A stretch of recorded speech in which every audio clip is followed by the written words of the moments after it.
1838, Georgia. Before the sun reached the cotton rows, a boy no older than 13 walked the plantation roads with his eyes lowered and his mouth closed. To the masters, he was invisible. Small hands, quick feet sent to fetch water, deliver notes, count tools. But while others watched the whip or the sky, he watched the land. He noticed which fences sagged after rain, which dogs slept through thunder, which creeks swallowed footprints by morning. By the time the first man vanished into the woods, plantation owners blamed bad weather. By the third, they blamed carelessness. By the fifth, they stopped saying names at all. Because somewhere between the cabins and the fields, a child had learned every way out of Georgia, and fear had learned his. In 1838, on a cotton plantation along the red clay roads of central Georgia, the boy was known simply as Caleb. That was the name written in the ledger, though it was rarely spoken aloud. He was 13 years old, small for his age, with narrow shoulders and eyes that never seemed to rest on one place for long. To the overseer, Caleb was useful because he was quiet. To the mistress of the house, he was useful because he did not linger. To the other enslaved people, he was useful because he remembered things. Caleb's work did not tie him to one field. He was sent where others were not. One morning he carried messages from the big house to the lower fields. Another day he fetched tools from the gin house, or water from the creek, or medicine from a neighboring plantation. He walked paths that crossed one another like threads in a worn cloth, moving between cabins, barns, woods, and fields. No one questioned it. A child running errands raised no alarm. He was too young to be dangerous, too obedient to be suspected. But Caleb listened. He listened when the white men spoke on horseback, assuming the boy did not understand their words. He listened when overseers complained about patrols being late, or about dogs going lame, or about fences rotting faster near the swamps. He listened when enslaved men whispered after dark, trading news from other plantations, lowering their voices whenever footsteps passed. Caleb never joined those conversations. He sat near the fire, eyes on the ground, appearing half asleep. That was how he learned best, by seeming not to learn at all. The land itself became his true lesson. Each errand taught him something new.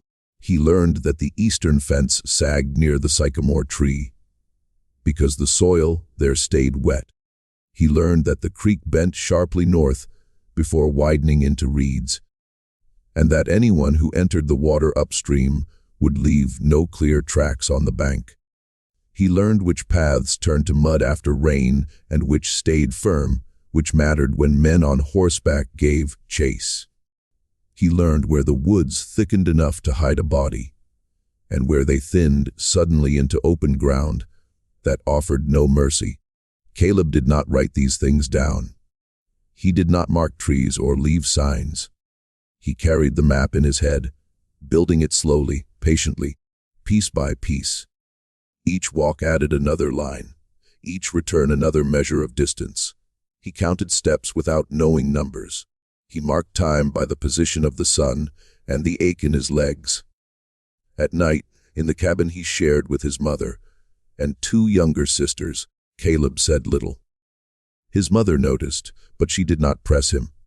She had learned long ago that silence could be armor. When she did speak, it was to remind him to keep his head low, his hands busy, and his eyes respectful. Caleb obeyed. He always did. Obedience was the mask he wore best. The overseer once remarked that the boy had a good manner. He did not talk back. He did not linger. He did not ask questions. That was why he was trusted with movement. Trust in that place did not mean kindness. It meant neglect, and neglect gave Caleb room to observe. He noticed patterns in punishment as well. He saw which mistakes brought swift consequences and which were overlooked. He learned that being late from the creek drew suspicion, but taking the long way around the tobacco shed did not. He learned that dogs were loosed only after nightfall, and that their handlers avoided the marsh paths because snakes nested there. These were not lessons taught. They were lessons survived. Caleb did not yet think in terms of escape, not for himself and not for others. At 13, the world beyond the plantation was more rumor than reality. What he understood was danger. He understood how quickly a wrong look could change a life, how easily a body could be broken for a reason never explained. His intelligence was not sharp and loud. It was careful and slow. He watched because watching kept him alive. Sometimes, when sent to neighboring plantations, Caleb was allowed to wait while the adults spoke. He stood near fences or barns, pretending to study the ground. In those moments, he saw how the land connected beyond his own plantation. Roads curved toward towns. Paths cut through woods to other fields. Rivers widened and narrowed like breathing things. The world was larger than the rows he hoed, and he began to understand that land did not belong to one man alone. It flowed, continuous, indifferent to ownership.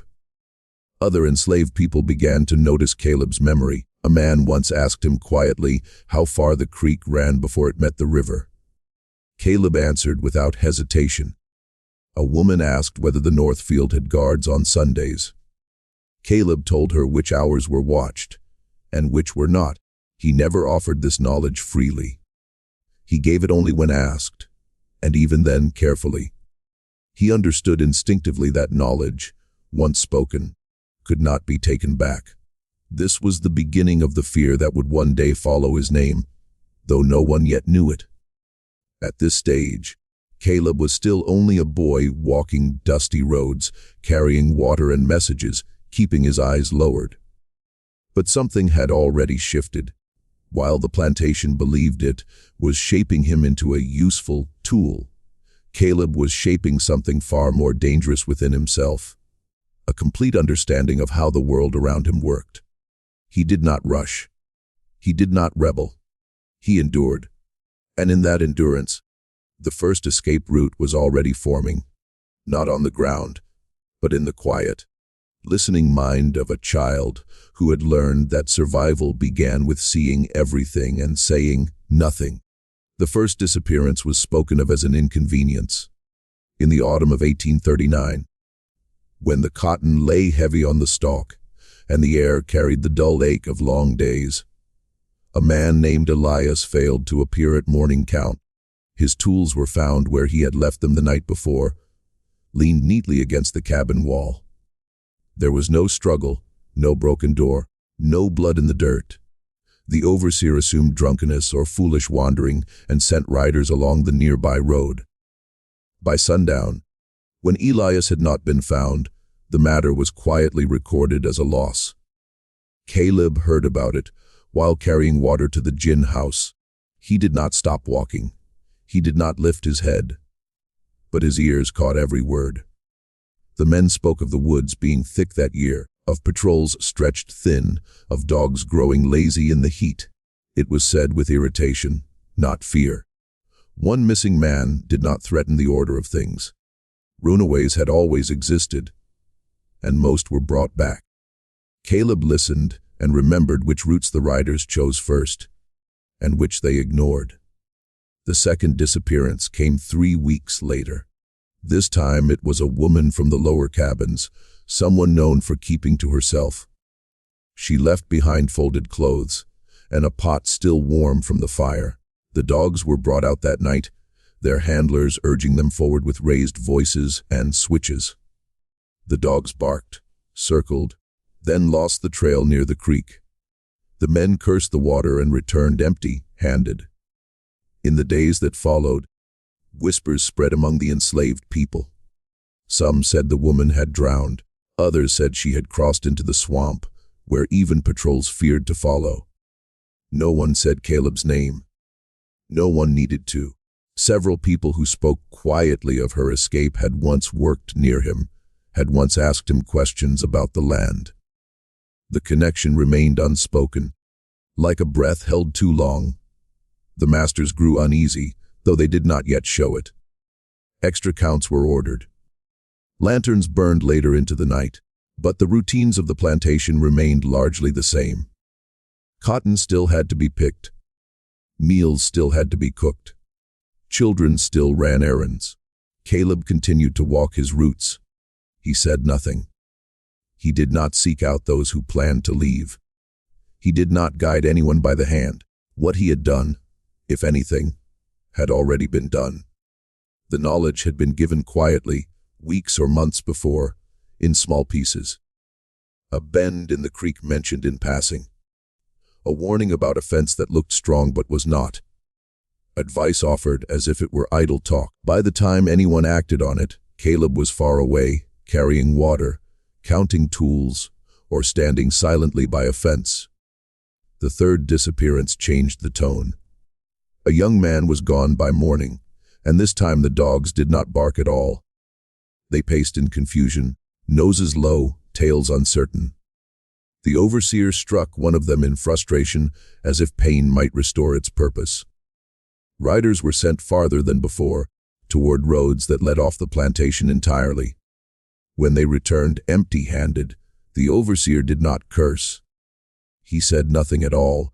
Silence replaced anger. That was when fear began.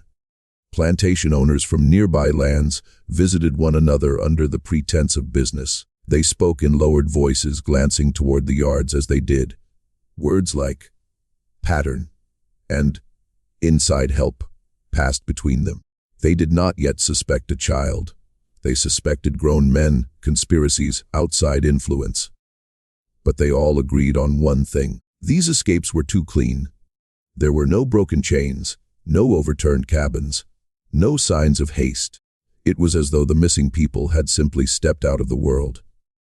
Caleb noticed the changes before anyone else did. Patrol routes shifted. Guards lingered longer near the cabins at dusk. Errands were questioned more closely. But old habits died slowly. The boy was still sent out because work demanded it. Fields could not run themselves, and fear had not yet hardened into law. Among the enslaved people, hope stirred cautiously. Not loudly. Not foolishly. It took the form of longer glances toward the woods, of murmured prayers spoken with less despair. But hope was dangerous. Caleb saw that too. He watched how quickly joy could be punished if it rose too high. One evening, an older man asked him quietly, "You reckon the creek still runs shallow past the reeds?" Caleb paused just long enough to be natural. Then he answered, "After the second bend. Before that, it'll take your legs." The man nodded and said no more. Weeks passed. Then came the fourth disappearance. This time, plantation owners reacted immediately. Riders were dispatched before sunrise. Dogs were brought from miles away. The woods were searched with urgency that bordered on desperation. Still, nothing was found. No tracks, no torn cloth, no body. By now, whispers reached the big house. Someone knew the land too well. Someone was teaching others how to vanish. Orders were given to watch gatherings, to separate families, to move people between fields. The cruelty was quiet but heavy, like a tightening rope. Caleb felt the weight of it, though no hand had yet pointed at him. He understood that the space he had once moved through freely was shrinking. Still, he did not panic. Panic revealed itself. Panic made mistakes. He remained what he had always been, the listening child. Plantation owners did not speak his name, but they began to notice him. A boy who traveled so much. A boy who remembered too much. The fear had not yet taken shape, but it had found its direction. And the disappearances continued to haunt the land. Not as acts of rebellion shouted to the sky, but as quiet absences that unsettled every man who believed he owned another's steps, because nothing frightened them more than the idea that the system they trusted was being undone. Not by force, but by understanding. By the winter of 1840, the fear on the plantations no longer moved like rumor. It settled. It sat in rooms during supper and rode along fence lines at dawn. Men who once laughed loudly now spoke in shorter sentences. Overseers checked locks twice. Patrols returned earlier, uneasy without knowing why. And still, no one said the boy's name. Caleb sensed the shift before it reached him directly. He noticed how conversations stopped when he entered a space. How eyes lingered a moment too long before turning away. The errands he was given grew shorter, closer to the center of the plantation. He was told to wait instead of wander, to stand where he could be seen. None of it was spoken as punishment. It was framed as order. "You're needed near," the overseer said once, not unkindly. "Plenty to be done here." Caleb nodded and obeyed. Obedience, after all, was what had kept him unnoticed for so long. But something else had changed. The disappearances were now being discussed together. Not as accidents, not as separate events. Plantation owners met and compared details. They spoke of routes taken, of guards posted, of how men and women vanished without leaving behind the usual signs of desperation. Someone remarked that it was as though the land itself had opened and closed again. That was when the idea formed. Quietly, carefully, that knowledge was moving among the enslaved people. Not shouted, not written, passed hand to hand, mouth to ear. And, whenever that idea surfaced, another followed close behind, the question of who carried such knowledge. The overseers began to ask questions that did not sound like questions. They asked who spoke to whom, who walked where, who had worked near those who vanished. Names were listed, crossed out, listed again. Grown men were watched closely. Women were separated. But the answers never settled comfortably, because the truth did not fit their expectations. Caleb was called to the yard one afternoon while the sun stood high and unforgiving. The overseer did not raise his voice. That, in itself, was unsettling. "You've been about the place a good deal," the man said, resting a hand on his belt. "You remember things well, I hear." "Yes, sir," Caleb replied, eyes down. "What paths you take when you go to the creek?" "The short one, sir, when it's dry, and when it's wet," Caleb answered carefully. Truthfully, but not fully. He described the path everyone knew, not the one that bent behind the reeds. The overseer watched him for a long moment, searching for something. Fear, perhaps, or pride. He found neither. That was the problem. Caleb was not accused. Accusation required certainty. What he inspired was something more dangerous, suspicion without proof. Soon, orders were given that the boy was not to stray far. His routes were shortened. Another child was sent with him sometimes, as if companionship were kindness rather than restraint. Caleb adapted without protest. He listened just as closely from smaller spaces. Among the enslaved people, the change was felt immediately. Fewer questions were asked of Caleb, but the trust remained. It lived in glances, in the way men paused near him without speaking, in the way women positioned themselves close, when guards were not looking. They knew what the masters had begun to sense, that the boy carried something precious and fragile. And so, his name stopped being spoken, not out of superstition, out of care. To say a name was to risk drawing it into the open. Silence became protection. If the masters did not speak it, they could not seize it. If the overseers did not name him, they could not justify what they feared doing. Plantation owners gave new instructions. Children were to be kept close. Errands reduced, movement controlled. All of it was explained as efficiency, as discipline. But beneath the words lay something raw and unsettled, the realization that the order they enforced relied on ignorance, and that ignorance had been broken. Caleb felt the walls narrowing, but he did not retreat inward. Instead, he grew more patient. He paid attention to what the fear itself revealed. He watched how patrols shifted when owners believed themselves threatened. He learned which men were nervous and which were cruel.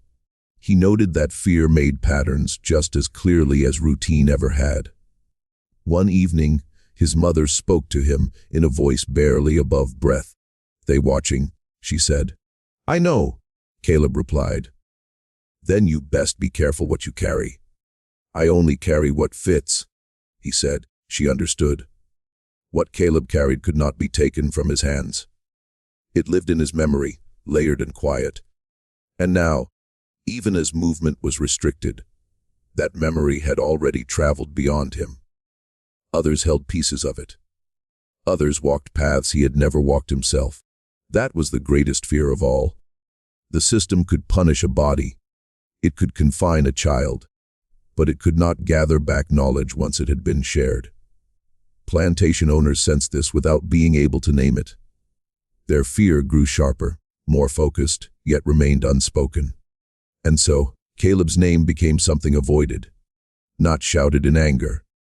Not whispered in threat, but absent, like those who had vanished before him. In that absence, power shifted, quietly, patiently, because when a name cannot be spoken, it means it has already slipped beyond control. By the spring of 1841, the weight of suspicion had settled heavily upon Caleb, though no hand had yet touched him in anger. The boy, now 14, moved through the plantation under the watchful eyes of overseers who had learned to distrust silence as much as loud rebellion. They had begun to restrict his movement, assigning him to labor nearer the main house and keeping other children close by to limit his independence. Caleb understood all of it, and he endured. Endurance had been his teacher since infancy, and he had learned to wear patience like armor. The test began with the reassignment, where before he ran messages across fields, fetched water, and delivered tools along the boundary lines.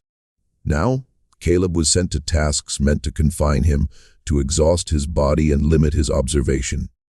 He labored in the cotton rows alongside the youngest children, moving slowly under the sun, while overseers watched from the porch. The overseers assumed that repetition and fatigue would dull his attention. They assumed a child could not observe with precision if he was bending over, pulling cotton, and avoiding the sun. They were wrong.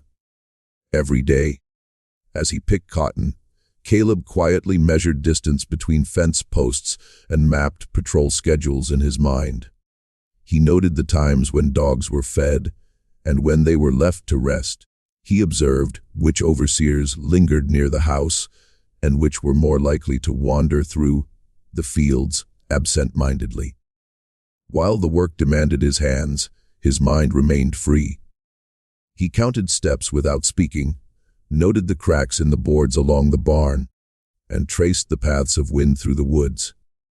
Every observation was a line on the invisible map he carried, expanding steadily even as his body bent under the sun. The test of patience extended beyond labor. Caleb had to endure constant oversight, a presence meant to break the rhythm of his memory and weaken the focus that had allowed him to survive.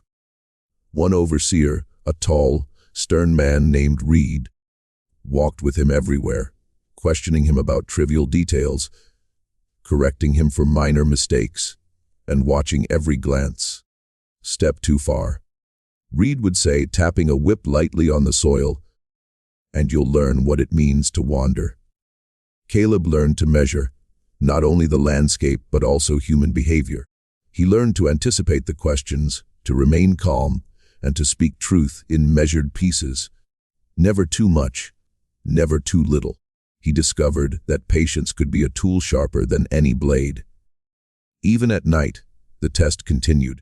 Caleb's small cabin was filled with whispers from the older enslaved people who shared stories of escapes that had succeeded or failed. He listened quietly, learning the mistakes of others without ever interjecting his own knowledge. The elders had not realized it, but he was learning their wisdom while adding his own observations. He cataloged every detail: which rivers ran faster in spring, which swamps could conceal footprints, and which fences were weak after a hard rain. Each night, he repeated the routes in his mind, walking them silently, imagining the steps others could take. Patience, he understood, was not waiting. It was preparing. There were moments when the confinement felt unbearable. He longed to move freely along the fields and forests he had mapped so carefully. He longed to run and test the boundaries he had observed.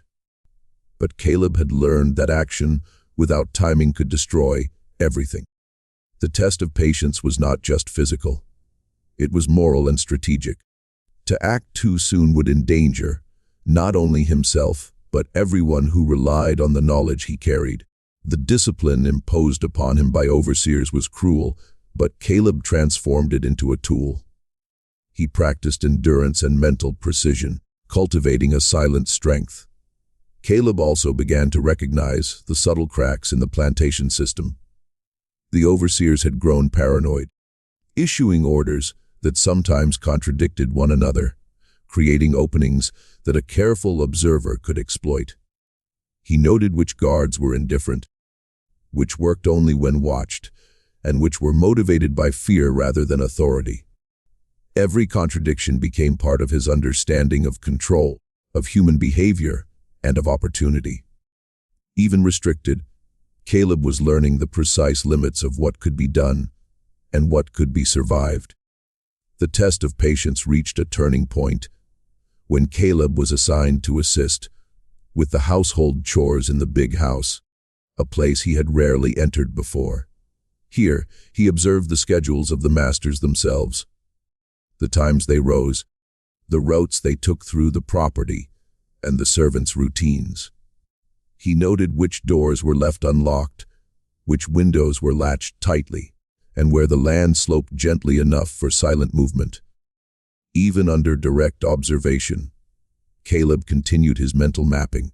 The overseer's assumed proximity would reveal his secret, but patience allowed him to carry more knowledge without exposure. By enduring monotony and a constant supervision, Caleb refined a skill the adults around him lacked, the ability to see without drawing attention. He had become invisible by choice, not by circumstance. His patience was both shield and sword. He learned that resistance did not always require movement. Sometimes it required the slow, deliberate accumulation of knowledge, the quiet expansion of understanding, and the preservation of timing. The elders who'd once taught him about escape routes began to notice subtle changes.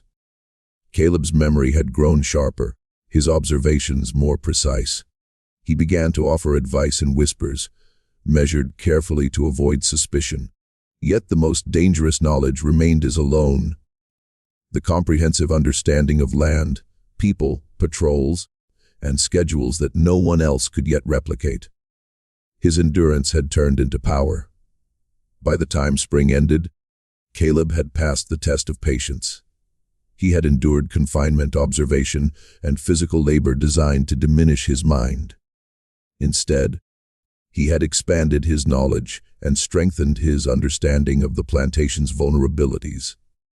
The overseers had tried to break him, but in their efforts, they had sharpened him. Patience had become a tool of survival, a silent rebellion that no lash or watchful eye could counter. Caleb had learned the hardest lesson of all: true freedom did not always require immediate escape. It required time, observation, and the ability to wait until the moment was right. In enduring, in remaining silent and unseen, he prepared not only for his own survival, but for the survival of those who would one day follow the routes he alone knew. Patience, he realized, was not the absence of action. It was the foundation upon which all future action would be built. By the end of the year, the overseers still watched, still restricted, still imposed discipline. But Caleb had already moved beyond their control. He had passed the test they set, not with defiance, but with quiet endurance. In the patience that they sought to enforce, he had found strength. And that strength, invisible to all but himself, would soon begin to shape the plantation in ways no one could yet foresee. By the autumn of 1842, the quiet unease that had begun as whispers among overseers and plantation owners had hardened into deliberate action. Caleb, now 15, moved through the fields, with the same careful attention he had cultivated for years. But the world around him had changed. What had once been casual observations of the land, the patrols, and the dogs was now under the scrutiny of men who feared what they could not name. Fear had become policy. The first signs were subtle. Guards were posted in the cabins during the night. Where before only the larger paths were watched, now every narrow track through the woods, every creek bend, and every fence line was monitored. Extra horses were kept on standby, and the dogs, once allowed to rest, were fed more often and released on longer patrols. Orders were given to prevent gatherings among the enslaved, to restrict movement from field to field, and to separate families whenever possible. The overseers explained the measures as precautions, but Caleb knew they were designed to contain knowledge, to prevent movement that could not be tracked or predicted. Caleb adapted as he always had. He continued his mental mapping, memorizing new patrol routes, the schedules of the guards, and the patterns of attention among the overseers. He learned which guards obeyed the orders exactly and which only performed when watched. He traced the new paths silently in his mind, noting how the system had changed to anticipate escape, yet left openings born of human inconsistency. Fear, he realized, had not made the plantation stronger. It had only made it more predictable for someone who knew how to watch. The restrictions were deliberate, and the overseers were tireless. Children were sent under supervision. Men were assigned to labor in ways that prevented coordinated movement. Women were shifted between cabins. Caleb observed each adjustment quietly, noting how each new rule revealed the priorities and anxieties of those in power. The very intensity of the fear, he understood, exposed their weaknesses. The more they tried to control everything, the more transparent the gaps became. One day, the overseer assigned to him, Reed, brought a young boy along as a companion, a measure to prevent Caleb from wandering alone. The companion had little knowledge, no understanding of the landscape, and Caleb found the arrangement tedious. But he endured, practicing patience, observing the new human behavior, and cataloging it silently. He watched how Reed spoke in short, clipped sentences, how the man's hands twitched when giving orders, how his eyes lingered on corners, fences, and forest edges as if the woods themselves might betray him. Every detail was stored in Caleb's memory. Every subtle movement was a lesson. Even the masters themselves began to act differently. They walked the boundaries of their property more frequently, sent men into the woods to mark trees, and demanded reports of any unusual activity. They inspected fences and gates with care, believing that vigilance could prevent the disappearance of anyone else. Yet their efforts only confirmed one thing: to Caleb, the land had a rhythm, a memory, and understanding that rhythm was worth more than any number of guards. Every additional measure, every policy enacted from fear, revealed more about the system than it concealed. Caleb's reputation, though unspoken, had begun to circulate quietly. Among the enslaved, his name was spoken in cautious tones, though not in the presence of overseers. He knows, they would say. He sees.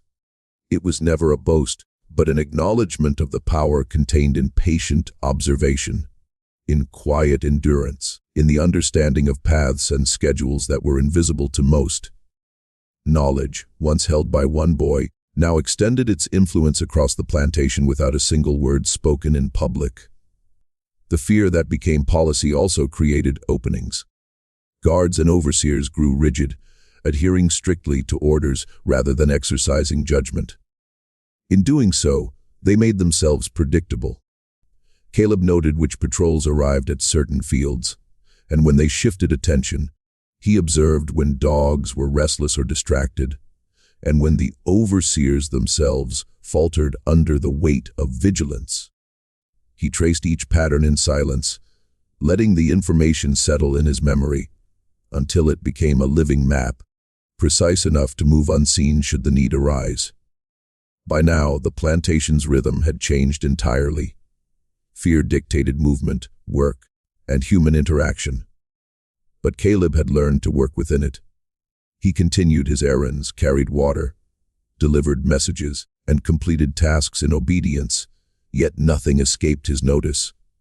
The land, the guards, the dogs, the overseers, the rivers, the fences, all were memorized, cataloged, and measured.